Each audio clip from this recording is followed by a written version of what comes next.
The ballroom sparkled beneath crystal chandeliers, filled with laughter, clinking glasses, and more than 100 guests celebrating my daughter Emma and her husband Ryan's 5th wedding anniversary. From the outside, they looked like the perfect couple. Ryan was a rising entrepreneur who loved attention, while Emma had quietly supported him through every difficult year, often putting her own dreams aside. As her father, I had noticed small cracks in their marriage long before anyone else. Ryan interrupted her, dismissed her opinions, and treated every success as his alone. Emma always smiled through it, insisting everything was fine. That night, I hoped I had been wrong. Ryan raised his champagne glass and tapped it with a spoon. "Everyone," he announced with a grin, "I'd like to thank all of you for supporting my business. Success doesn't happen by accident." The crowd applauded politely. Then he turned toward Emma. "And I'd especially like to thank my wife for spending my money so efficiently." Several guests laughed awkwardly. Emma forced a smile. Ryan wasn't finished. "You know," he continued, "people think marriage is 50-50. Not when one person does all the work." The room fell strangely quiet. Emma whispered, "Ryan, please." He ignored her. "This woman hasn't earned a dollar that matters in years. She's basically a freeloader living off my success." The words hit the room like broken glass. I stood from my chair. "That's enough." Ryan pointed at me. "No, sir. Stay out of it. This is between husband and wife." Emma's eyes filled with tears. "I helped build your company," she said softly.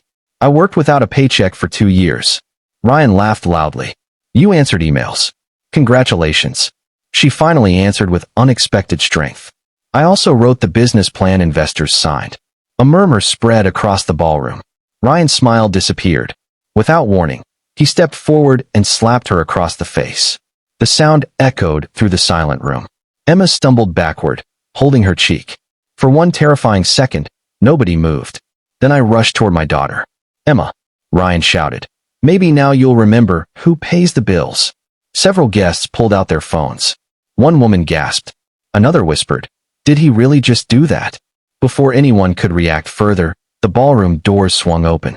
5 people wearing dark jackets entered with calm confidence. The yellow letters on their backs read, "FBI." The room froze. The lead agent walked directly toward Ryan. "Ryan Mitchell?" Ryan forced a nervous laugh. Is this some kind of joke?" "No."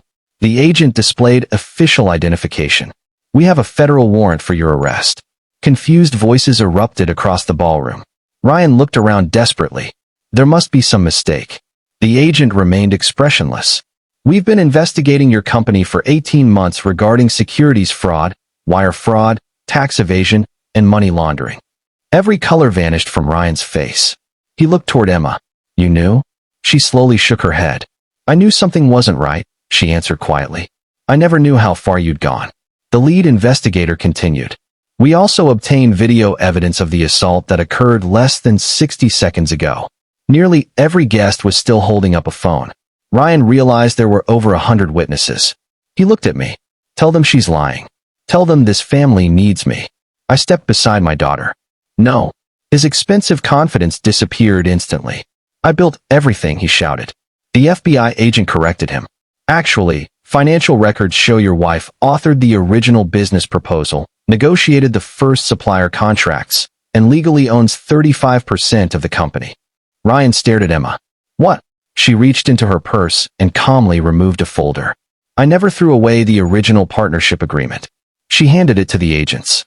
"My attorney told me to keep certified copies." The lead investigator nodded. "These documents match the evidence we've already collected." Ryan suddenly understood.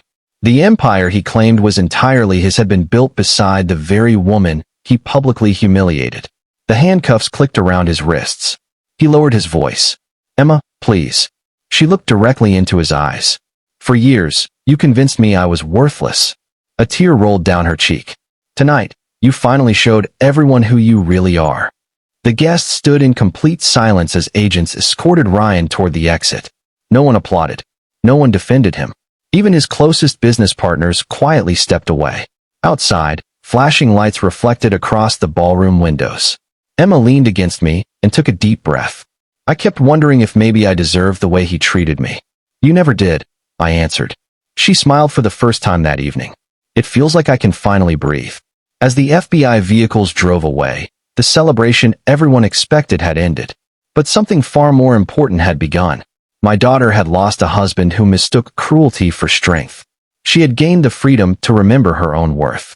And every single guest left that ballroom with the same unforgettable lesson. Success can impress a crowd, but character is revealed when someone believes nobody can stop them. On that night, justice arrived through the front doors, and the man who called my daughter a freeloader discovered that the truth had been keeping score all along.